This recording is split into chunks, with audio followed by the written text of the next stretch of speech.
Hey everyone, can you hear me okay? Yes, we can hear you, Colette. Go ahead. Great. So welcome everyone. Good morning and good afternoon.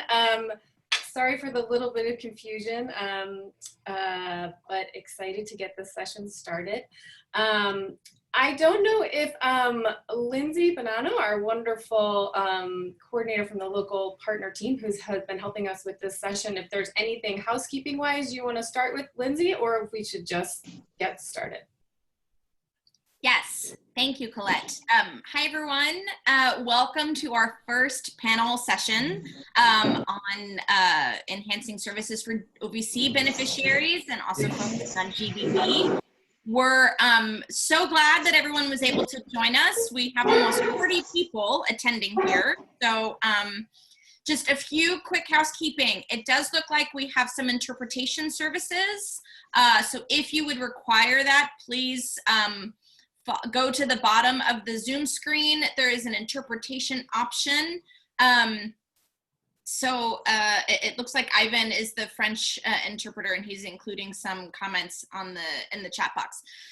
So for our panelists, we will be driving the slides, so you'll need to say next slide.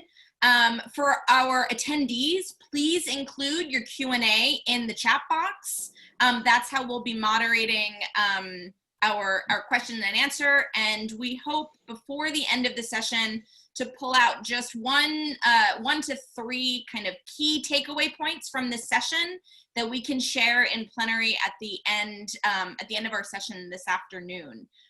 So I believe that is everything from my end. So Colette and Emily, I'll turn it over to you. Thank you.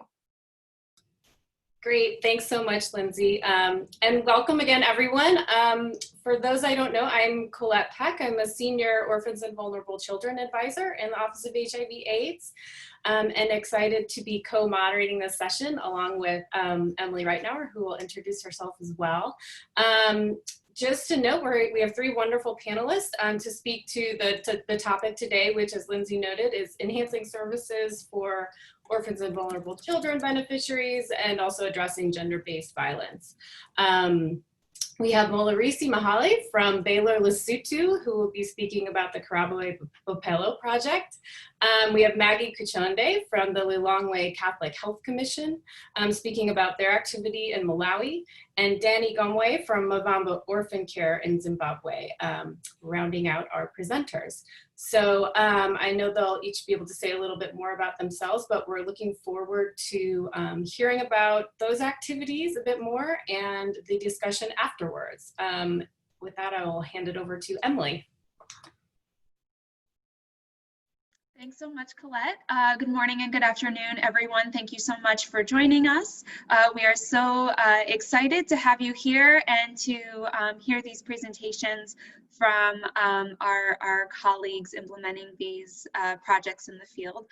Just to repeat what Lindsay had mentioned, if you have questions at any point, please feel free to type those in the chat box. We will be hearing from our three presenters before having a Q&A session at the end, where our presenters will be able to answer any questions that you have. So with that, we are going to turn it over to our first presenter, Molarisi from Baylor Lesotho. Molarisi, over to you. Thank you very much, Emily. My name is Molarisi Mahale. I'm from Baylor College of Medicine Children's Foundation, Lesotho. I'm a chief of party for the project, Karaboe Bopelo project. And I think my role is an overall management of the project and ensuring the overall technical and programmatic quality of implementation, including compliance to the donor rules and regulations, and also ensuring that I'm representing the project in donors and government of Lesotho, and also including other stakeholders. So next. Together, Baylor College of Medicine Children's Foundation Lesotho, together with their 9 implementing partners, we'd like to welcome you to our presentation. Next. Just a little background about Karabo ya Bophelo. Karabo ya Bophelo is led by a local partner. It started in October 2019. We are anticipated to end September 2024. We are in all the 10 districts of Lesotho. And our targets, if you can press, Emily. Thank you. So we have two major projects, one being an OVC component and the second one being a DREAMS component. And our target for OVC is 90,061 orphan and vulnerable children and their caregivers, and then 114,852 adolescent girls and young women. Next. Our presentation outline today, we are going to give background on Lesotho context, COVID-19 pandemic, the cases during COVID-19 pandemic in Lesotho, response, our violence response team, cases reported from April to now, types of cases in the community per district, referral pathway, lesson learned, and path forward. Next, please. Just to give you a background about Lesotho, Lesotho has the second highest HIV prevalence in the world, with nearly a quarter of the population living with HIV and AIDS. New infections in Lesotho are highest among females aged 15 to 24 and males between 35 and 49. In addition to that, to the high prevalence of HIV, the recent Lesotho Violence Against Children and Youth Survey found that a large proportion of young people aged between 13 and 24 have experienced violence in their childhood. Girls in particular are at risk of pressured or physically forced sex and early marriages. Next, please. As we all know, we are globally having a COVID-19 pandemic, and Lesotho is not an exception. As we know, Lesotho was the last country to report a COVID-19 case, which the first one was detected in May. And also as a country, because we are surrounded or landlocked by South Africa, South Africa had decided to close their borders, which means also in Lesotho, we had to close our borders. By closing the borders, it really expanded on psychological health risk and economic vulnerability from schools and business closures, family confinement, isolation, and job loss. Also worldwide, increases in reported cases of domestic and other gender-based violence have been observed, with women and children particularly being vulnerable. Next slide, please. In Lesotho, violence against children and GBV have been anecdotally increased through underreporting and lack of consolidated government reporting tool that make quantification very challenging. For us to cap this effect of VEC and GBV and understand their scope, violence response team were created to support efficient case detection and response to those cases. Next slide, please. The violence response team were created through Karabo ya Bophelo, an USAID funded project that is intended to reduce vulnerability among orphans and vulnerable children and adolescent girls and young women. This was done with collaboration with the key ministries of Gender, Youth, Sports and Recreation, Ministry of Social Development, Ministry of Health, along with the police ministry under their child and gender protection units. We had other victim centers, and also not forgetting our local and international partner organization that is working in a VEC and GBV space. Next slide, please. Just to give a little bit of a background, Child Helpline Lesotho has been functional since 2008 and has been funded by UNICEF and Global Fund. but currently it is independent. It's being led by Ministry of Social Development. In the previous months, the child helpline has not been functional due to disconnected lines. So there was no cases reported of children and cases of GBV. So through this, our violence response team, our first task was to ensure that we are reviving the child helpline so that it becomes functional. And also our other partners, UNFPA and Gender Links, they make sure that they are creating a GBV line so that people can be able to reach out to care.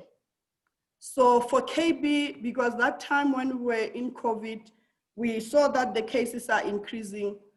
With the Ministry of Social Development, we provided 46 social workers that are trained in trauma counseling to help the ministry with the cases that were coming through the child helpline, and so that the social workers can be the first line contact for survivors and to provide ongoing counseling and support.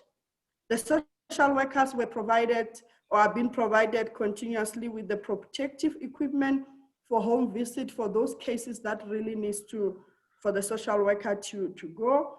And we have purchased mobile phones for counseling, ongoing counseling and support. And also we have provided transportation for the cases to be attended to 24 hours. We also developed the picture-based educational materials for distribution in the health facilities, police stations, schools, and public places, including our shopping complex where people can see those numbers. And we were privileged enough to have a support from the Minister of Social Development. She went on using different media platforms, going to national TV, newspapers, local newspapers, and also radio station popularizing the child helpline so that people can start calling in. Next slide, please. This slide is going to show you the cases reported, and they just pulled the data from 1st of July until last week. These cases, we have two way of reporting. One, the cases were coming through the child helpline. The other cases were detected within the community. So I'll start with the one that it has been detected, has been coming through the child helpline. We are seeing that, please, you can enter, Emily. Okay, I don't know what happened with the slide, but go back. Okay, it's okay, the slide. I don't know where the numbers are, but with the child helpline, we managed to, only this quarter, we managed to receive 105 cases that have been reported, 47 for sexual abuse, 42 for emotional and physical abuse, and 26 for neglect. Cases that are reported from the community structures, we had 18 for sexual abuse, 291 for physical or emotional abuse, and 286 for neglect. For us, this is not surprising, as we already mentioned about the VEC and youth survey, showed that 43% of females and 59% of males has experienced any violence in their childhood. And we know some of the factors is culturally accepted norms like corporal punishment. And also in Lesotho, we have a contributing factor where parents are going to South Africa to look for employment, and they usually leave their younger children alone when they are working in South Africa. So that's some of the contributing factors of these high cases. Next, please. This one, we wanted to show the cases that were detected in the communities, because usually these people who are detecting the cases are the local leaders, the chiefs, and also the other family members who are reporting the cases, and also through Karabo ya Bophelo when we are doing our assessment, household assessment. There are certain questions that we have that detect any sort of violence in the household. That's where the cases were detected in the community. Now we are seeing Thaba-Tseka as the highest of all these cases. This, I think we just had a meeting talking about Thaba-Tseka and planning to have a lot of outreach in that district to ensure that cases are really attended to. And many of the cases we are seeing is the cases of neglect. Many of their parents were, some of them, they were locked down in South Africa. They didn't manage to come back home during the restrictions. So it was very difficult to see the children being alone, because usually their parents, they are coming in once a month to visit the children. Next slide, please. Here we just try to show you a referral pathway that we have currently using as a violence response team, that when the case is reported, the social worker obviously is the first line of response with the child helpline. The social worker will give counseling, and immediately they will refer the case to the statutory social worker, who's 24 hours on standby, and together with the child and gender protection unit will attend to that case. It doesn't matter what time, they do attend to these cases, and they ensure that that victim goes through, they receive the post-violence care. They usually take them to the health facility, and most of the children that we saw on sexual abuse, if the perpetrator is in the household, they are being placed in the place of safety. So our social worker for KB, they will be providing ongoing support and counseling to the household and also to the child when they are placed in place of safety. And sorry, hello? Hi, so sorry. Just so that we have enough time for the rest of the presenters, can you wrap up in the next minute or so? Yes, I can, thank you. Great, thank you. So, and then the cases are reported in the Ministry of Social Development Child Protection System. Next, please. I think our lesson learned from during this period is that movement restrictions have forced families together, as many adults are without work and schools are closed. This and other purely understood factors may lead to increased VAC and GBV cases, and most cases are likely to be reported. Additional support staff and resources for government first responders improves their response capacity and resources for survivors, as a coordinated and holistic response is needed to best support the survivors. The path forward, next please. In addition to identifying and responding to expanded levels of violence, its underlying determinants must still be explored, and potential contributing factors such as job loss, financial pressure, hunger, and alcohol abuse must be combated to protect affected children and young women. Thank you very much. Thank you so much, Malarisi, for that fantastic presentation. It's great to see all of the fabulous work that Baylor Lesotho is doing to address and respond to gender-based violence and violence against children. We do have some questions in the chat box for you, but we will be asking these questions and hearing answers at the end of the session when all of the presenters have presented. So if you still have questions, please type those in the chat box and we will respond to them at the end. And just a note to participants who are asking questions, please make sure that when you enter your questions in the chat box, you click the little button that says all panelists, click that drop down and change it to all panelists and attendees so that all participants can see your questions. Thanks so much. Okay, great. Moving on, we are now going to hear next from Maggie Kachonde from the Lilongwe Catholic Health Commission in Malawi. Maggie, please take it away, but I also kindly ask Maggie, if you can, please turn on your video camera. Okay, great. Maggie, over to you. Thank you very much. Good morning, good afternoon, everyone. I can't turn off the video. I think it shows that It has been put on hold by the host. So I think I'll just use the audio. Thanks everyone to this presentation and welcome. I'm presenting on behalf of Lilongwe Catholic Health Commission in Malawi. And I'll be presenting on an issue, more especially on a project, which is called Lilongwe OVC activity. And I am the program manager, and I provide technical advice as well as support in terms of implementation of the program. So I will take you through, next slide. Our presentation is outlined. We have a background, and then I will give you a big detailed presentation on our program, and we'll look at the results, and lastly on the lessons learned or best practices. Next, please.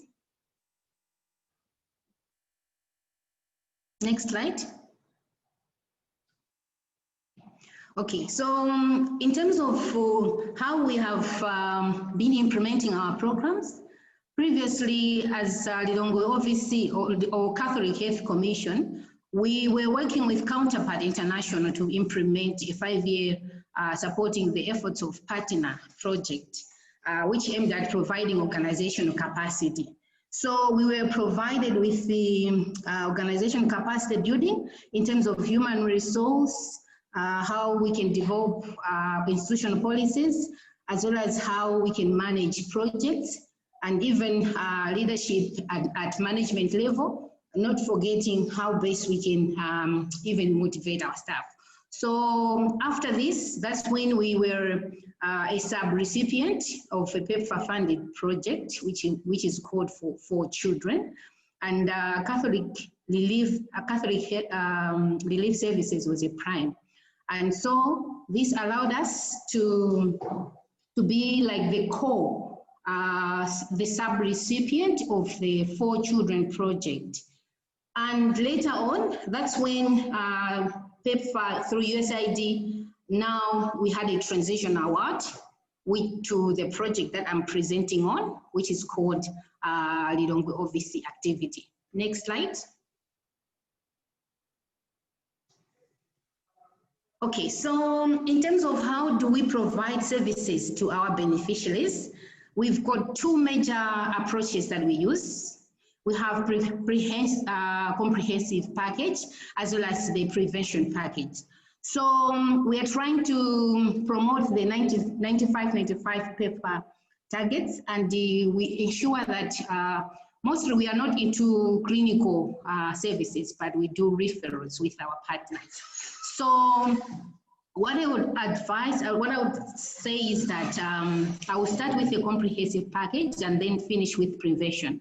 So for comprehensive package, we target those children who have got non-risk factor, and these include HIV positive children, HIV exposed infants, children of HIV female sex workers, sexual violence survivors, not forgetting the child-headed households.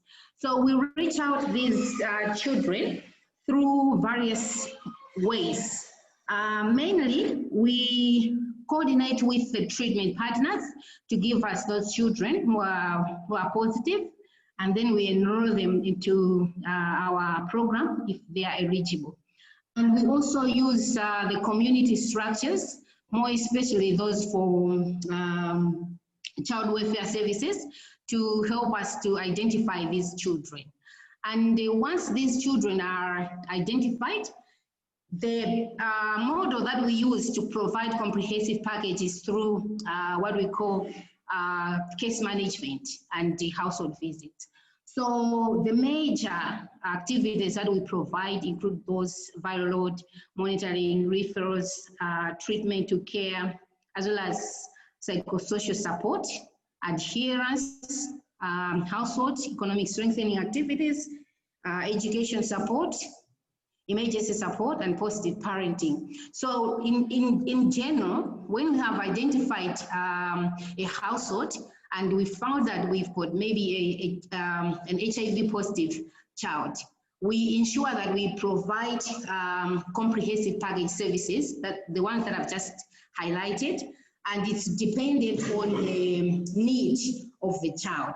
And we ensure that we connect them to, if it's the issue of viral load, if the viral load is high because of maybe shortage of food, we provide what we call emergency support for 3 months to ensure that we support at least the viral load is suppressed. So we don't do this only by ourselves, but we have got the clinical partners whom we have got MOUs developed, and those MOUs have got roles specified on who is supposed to do what in terms of comprehensive support.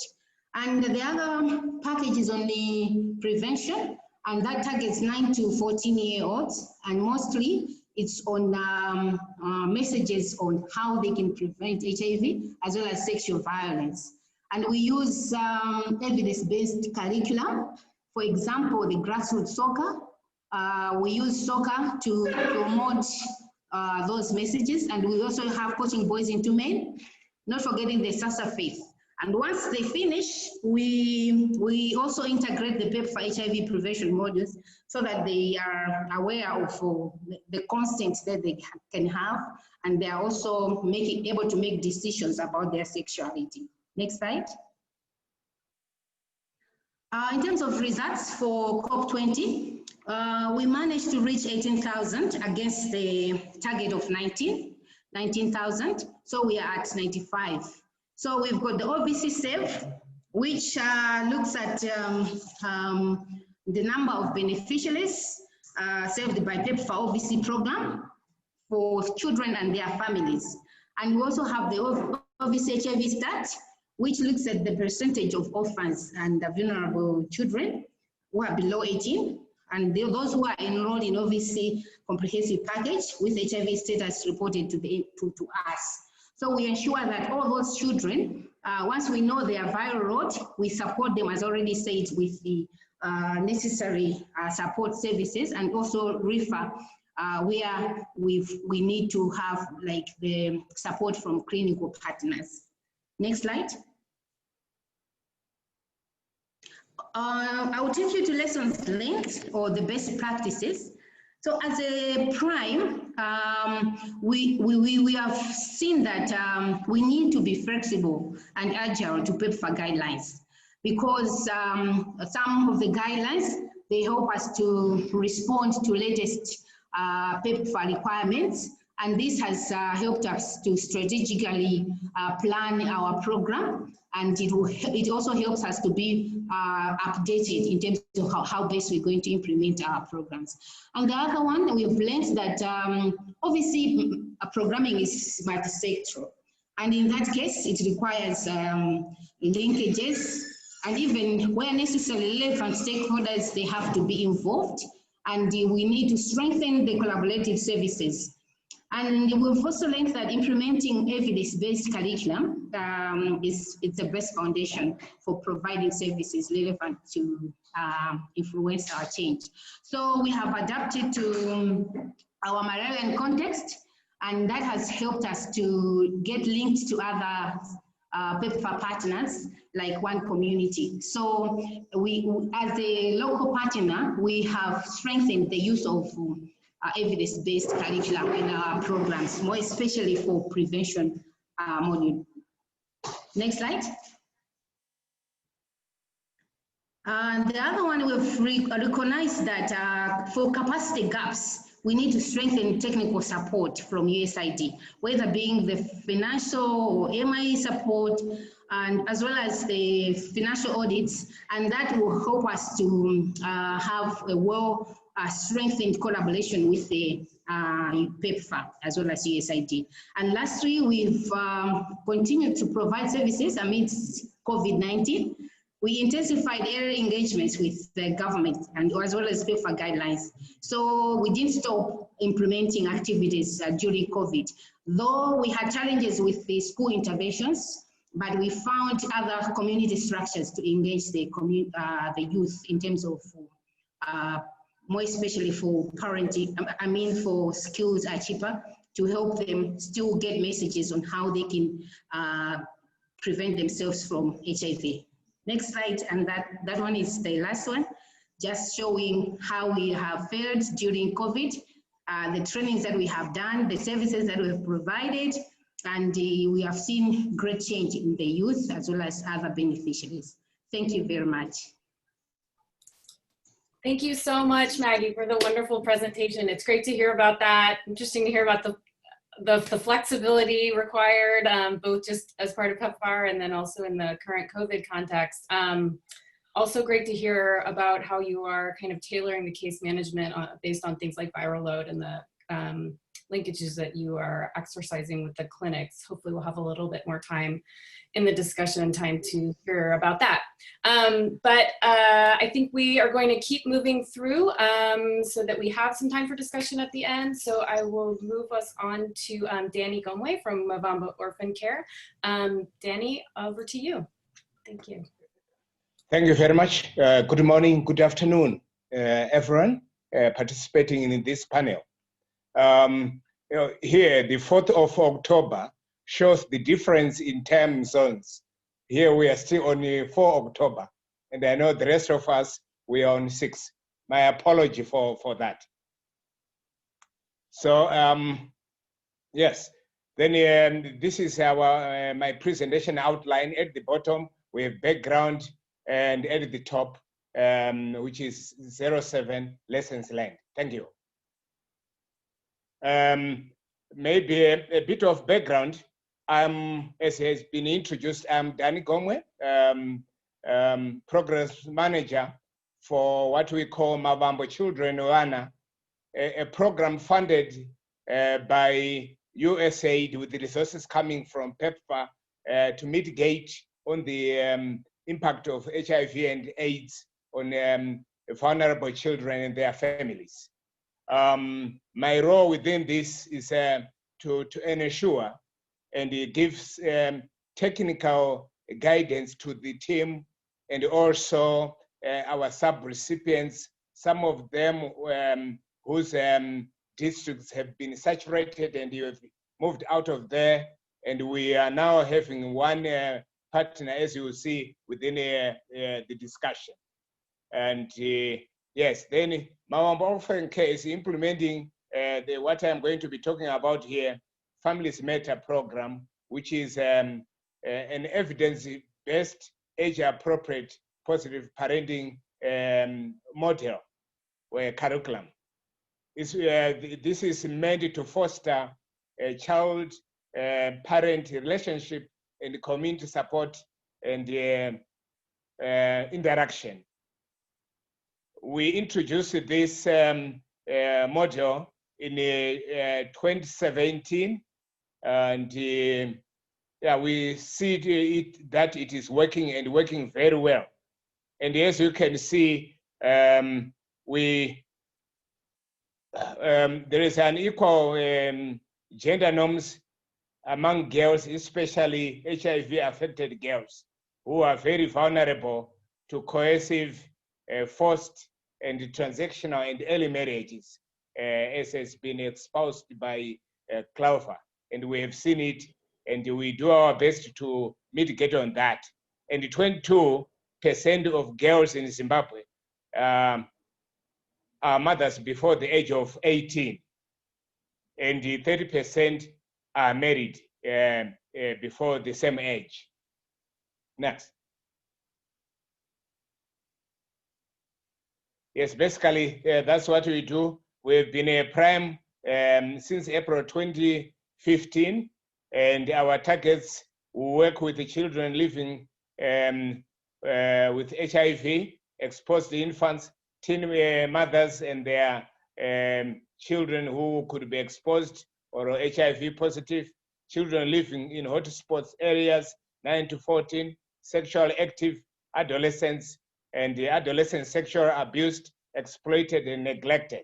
And our target, as you can see, the 77,266. Next. Yeah, next, this was the abstract which then brought in about this. Next.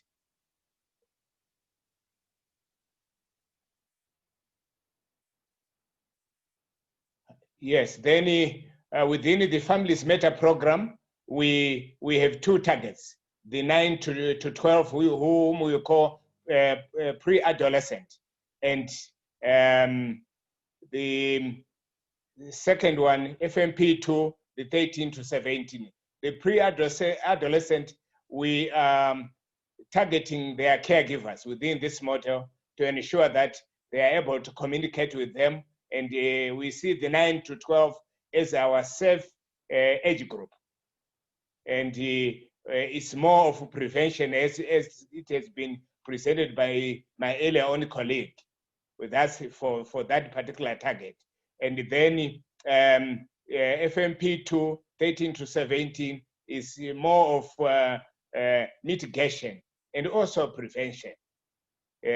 So we train them, the caregivers, so that they are able to demystify.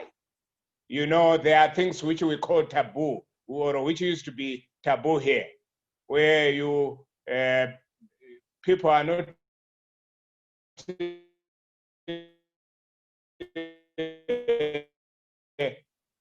it is about changes in life due to being a man or a boy or a girl, about as well HIV, STIs, and pregnancy. So the coming in of Families Matter has enhanced that ability to communicate with our children within the evidence-based model.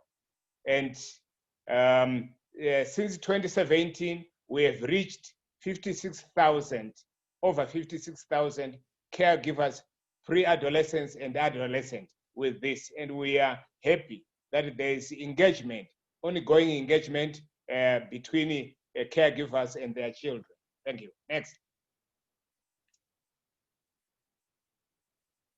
So within this, in terms of GBV, like has been said, we also do the same. We receive referrals and provide first line support. And we are most grateful from USAID for facilitating the lives training, which we went through, and prevention of violence as well. And we ensure safety of client, including referring them to relevant departments, such as the Department of Social Welfare, to safe houses, and also to partners and the government for legal services. And we also get referrals coming in, inquiring about needs and concerns, and we refer them appropriately. And all our volunteers have been trained in this. All our caregivers whom we have trained in Families Matter, they know where to refer and refer appropriately. Next.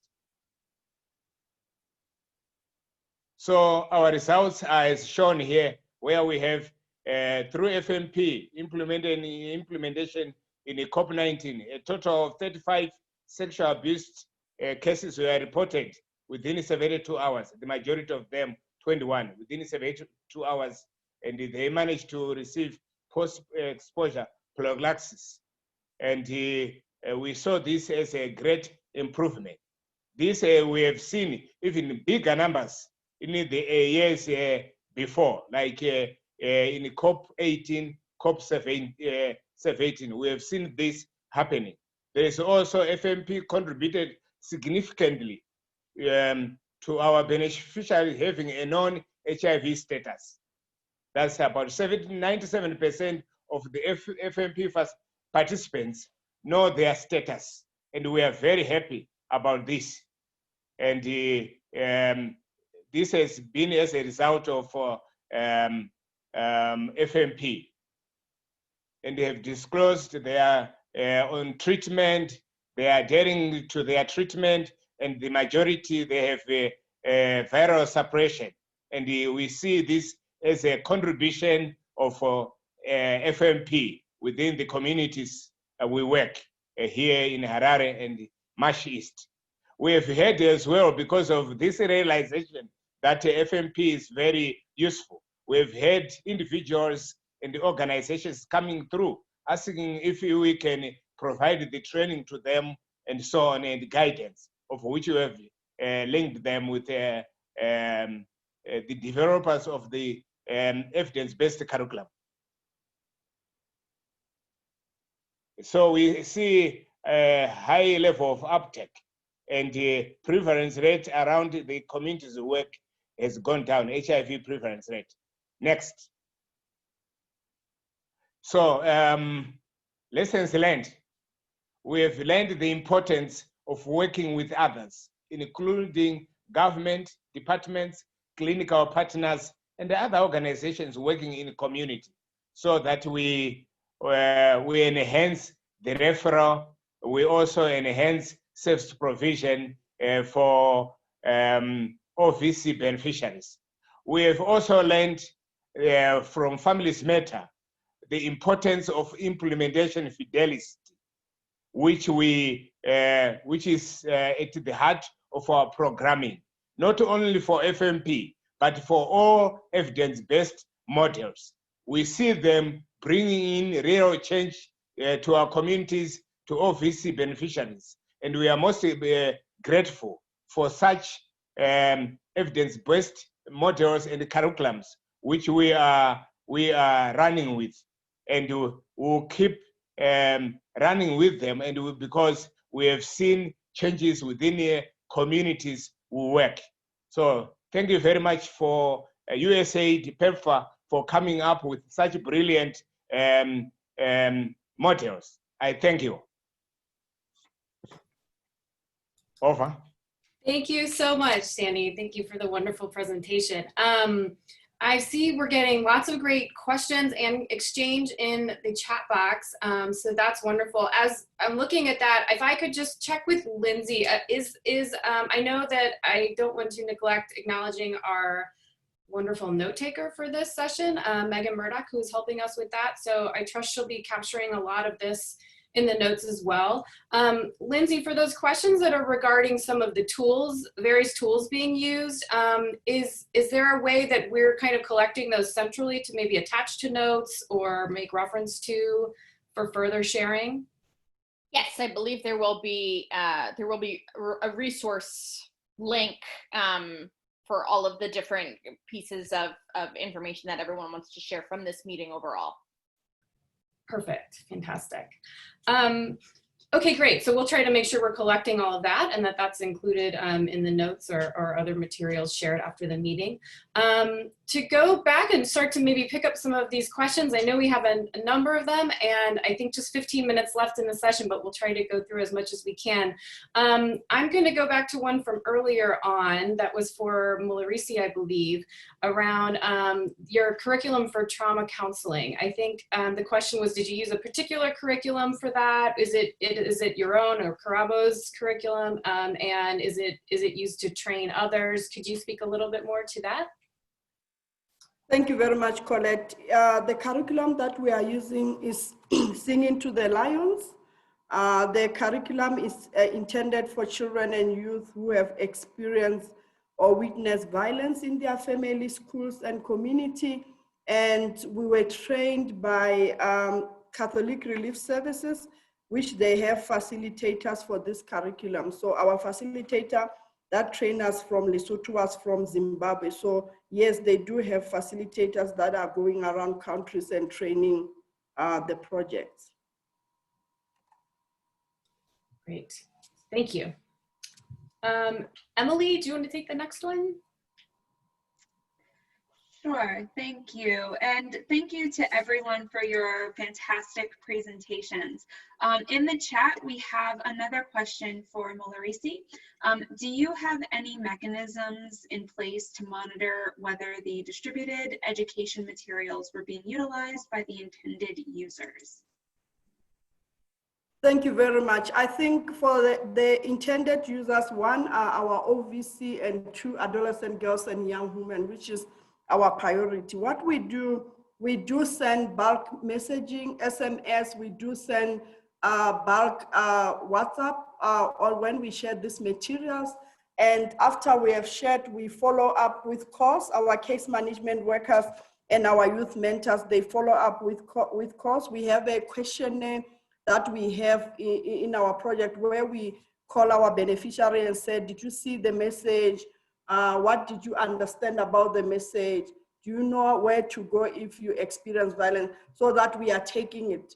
We are taking the data of whether our beneficiaries are really receiving these messages and whether they are intending to use it. Thanks, Malarisi. I may jump to another question because I noticed there was some back and forth on this one, and maybe just give Maggie or Lilongwe Catholic Health Commission a chance to speak a little bit more to it. But I think the question was about how the 9 to 14-year-olds are identified for the preventive intervention in your activity. So I think you noted how you do it and a few tools, but could you just maybe speak to that quickly around those questions? Thank you very much, Colette. So I think our project coordinator, Snowden, has responded to most of the questions. So I think I won't take much of your time, but I just quickly want to just emphasize that for prevention mode, yes, it's true that the 9 to 14-year-olds are identified through our already existing structures, the comprehensive package. So we ensure that we lay out the services. We don't do in isolation. So those are identified, and once they're identified, we ensure that we provide pre and more especially the pre-testing to enroll them, so that we also know their maybe knowledge on HIV prevention and sexual violence. And later on, then we do the post-testing after they have undergone all the sessions. So it's quite, the sessions are, the comprehensive as well as the prevention module are complementary. So I think I wanted to emphasize that we are not just taking out anyhow, but I think we already exist using existing structures. Yeah, I think that's what I can emphasize on. Hello? Yes. Yes, hello. Yes, yes. Yeah, I don't know if there is anything else, but I think that's what I can say. Thank you. I think there was a note there that maybe we'll share some of those tools. So, and I saw some emails on that. Thank you. Emily, do you want to take the next one? Sure, and actually this is, I'd also like to take this opportunity to remind our panelists, if you could please turn on your cameras if you're able to at this point in time, that would be great. Thank you. So this was another question that was in the chat for Molarisi, although I think Danny can also speak to this as well. How do you run a 24-hour child helpline? So Molarisi, if you'd like to go first. Yes, thank you very much, Emily. I think I'll go first. I think what we indicated is that to have resources really helps a lot, because with us investing in 46 social workers, we ensured that they are working on a rotating shifts. So they are responding to the child helpline 24 hours, and we are having a team of standby statutory social worker from the Ministry of Social Development, together with the Child and Gender Protection Unit, that ensures they are responding to the cases. And also we invested in the resources of vehicles, whereby we have 24-hour vehicles that are taking the Ministry of Social Workers, statutory social worker to the children. So we do have invested a lot of resources to ensure that this is working. Great, thank you, Molarisi. Danny, would you also like to speak to that question? Yes, thank you very much. I wanted to speak as well or to the earlier on question where we are talking of the prevention targets for the 9 to 14. The way we do within the communities we work, the hotspots areas, that's where we identify the 9 to 14. However, the bulk of the 9 to 14 for our program are within as well our comprehensive program. So it's enhancing the services to our supported 9 to 14 who are within our program. And we run with coaching boys into men and empower. No means no. So those are the models we do with the boys and girls within the age group. Then coming on to the running of the service for vulnerable children, the 24-hour. What we do, there is a partner, we link so much with others, but we depend as well so much on our community para-social workers who are and accessible to beneficiaries. Even though during COVID, we tried to reduce that, but still, they stay in the same village, they fetch water from the same place, they meet. So they are available 24/7 for the communities. And for the professional helpline, we have it for all our beneficiaries within our referral protocol or a referral directory, which they can anytime get in touch with 116, which is managed by Childline. So thank you.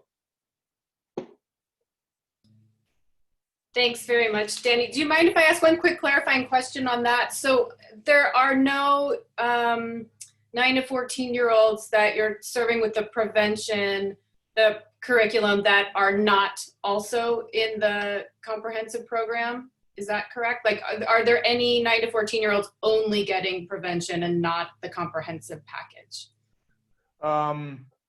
For FY 20, we had those, but as we move forward in for FY 19, for FY 20, we had those, and for 21, we are focusing more on our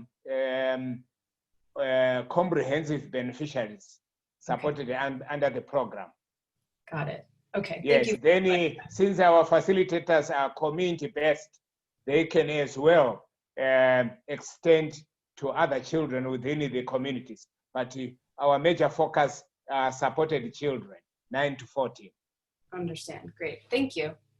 I was going to ask a follow-up to Maggie, if you could just speak a little bit more to how you are affecting those clinical linkages, and for things like viral load monitoring, helping trace patients lost to follow-up, those kinds of things that you are doing from the OVC platform. Are you getting clinical data from the health facilities? How do you kind of set up that relationship and make that work in terms of the data sharing and the referral processes?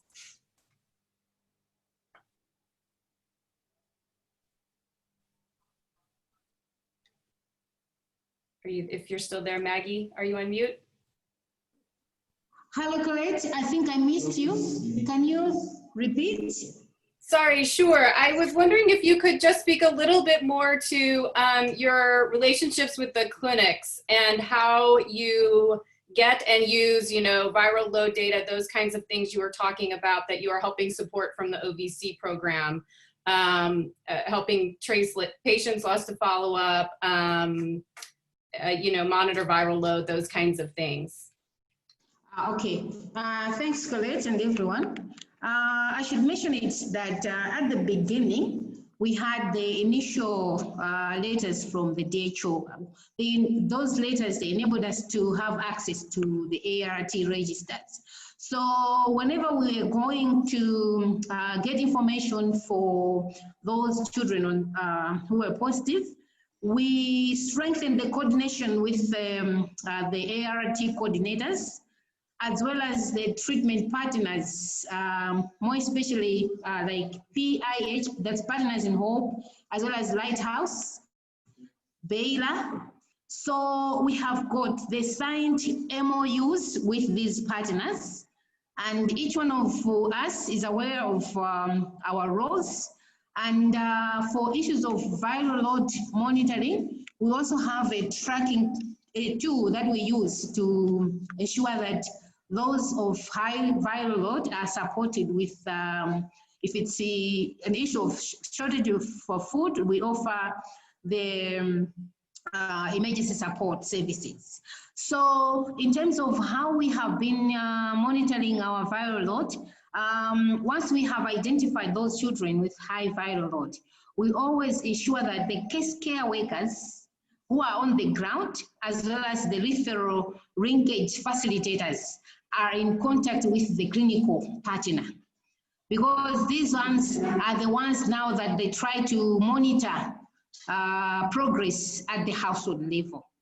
And once they have identified any issues to do with the viral load, if it's an issue of maybe drug treatment failure and the like, they also, it's the clinical partner now that has to identify that the viral load is based on what maybe reason.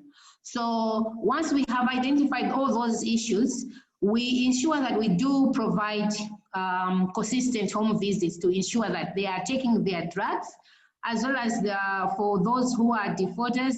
And we also make sure that we know the reasons why, and we offer the psychosocial support if it's something related to maybe they have failed to accept it.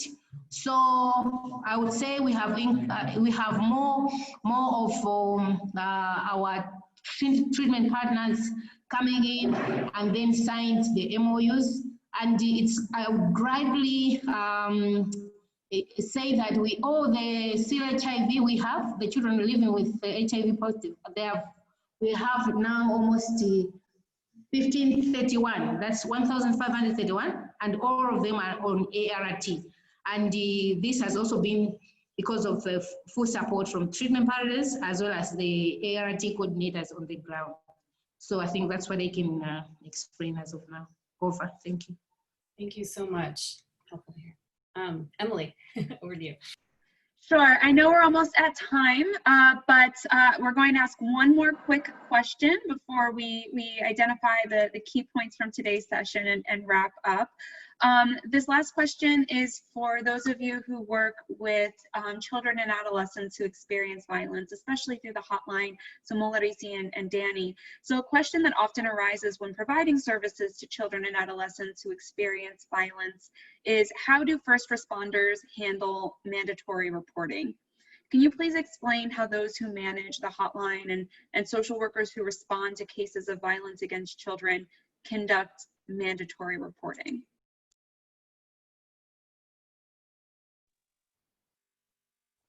Must I go first, Danny? Go first, my sister. Okay, thank you very much. So Emily, when we have the reporting tools that we can share, that they feel when they are answering the calls, they have to, I can share the tool with you. So they go through the questions they are feeling, and at the end of we have a what we call an SI department, whereby at the end of each week, they submit all the tools to be captured. And also our tools are so comprehensive that it tracks the child along the continuum of care.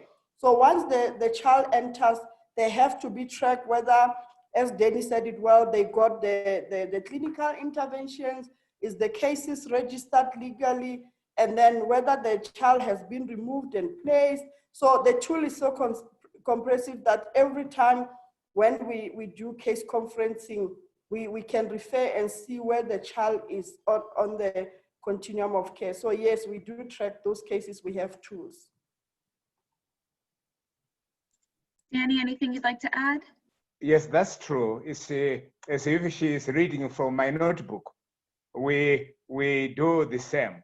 And what we do as well to ensure logical conclusion of cases, we work with them the whole way up. In other words, when they report to us, we give first line service, then we refer them appropriately to the department. And at times the department is under-resourced. We make resources available so that the cases are brought to their logical conclusion. If they are going to go into court and so on, placement and things like that, we make sure that we provide resources to make sure they are concluded and concluded well. And the government social workers, probation social workers are also ready to support us. They are also always available to support. At the times when they get a case which doesn't come through us, they also come back to us for support with the logistics and also resources to close the cases. Thank you. Great. Thank you so much to our fabulous panelists, Molarisi, Maggie, Danny. Really appreciate you taking the time to share with all of us the fantastic work that you all are doing. Just to wrap up, although there were so many highlights from today's session, just a few key points that we think really came out from the presentations are as follows. The first would be that COVID-related lockdowns and restrictions on movement have anecdotally resulted in an increase in GBV and VAC, but a decrease in reporting. Given the impact of GBV and VAC on HIV clinical outcomes, it is important that we ensure that services are accessible to survivors, such as through child helplines and GBV hotlines, and ensuring that first responders on the hotlines are trained on how to respond and refer to clinical and non-clinical violence response services, as well as track those referrals.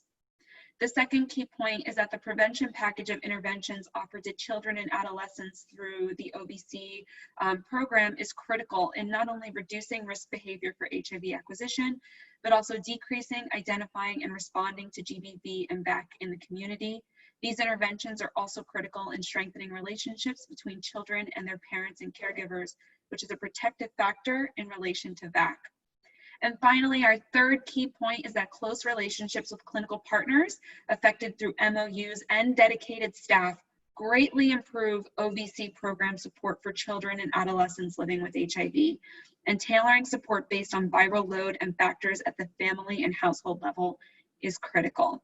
And again, there are many points that we could have pulled, but we think that these were three of the key themes that we saw throughout your presentations. So again, Molarisi, Danny, Maggie, thank you so much for your presentations. Many thanks to Lindsay for managing the chat, and to Megan Murdoch for her notes. Colette, any final words? Just echoing a big thanks. It's wonderful to hear about these program examples and see the great questions. We'll try to capture as much of this as we can and share it out afterwards. Huge thanks to all of our panelists. Thanks so much, everyone. Enjoy the rest of the local partners meeting and have a great day. Thank you. Thank you very much for giving us this opportunity. Great. Thank you. Bye-bye. We do have a closing plenary session, so please go back into the on-air platform and we'll wrap up for day one. And looking forward to engaging with you all for the rest of this meeting. Thank you so much. Thank you. Thank you. Bye. Thank you. Bye.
Yes, come in.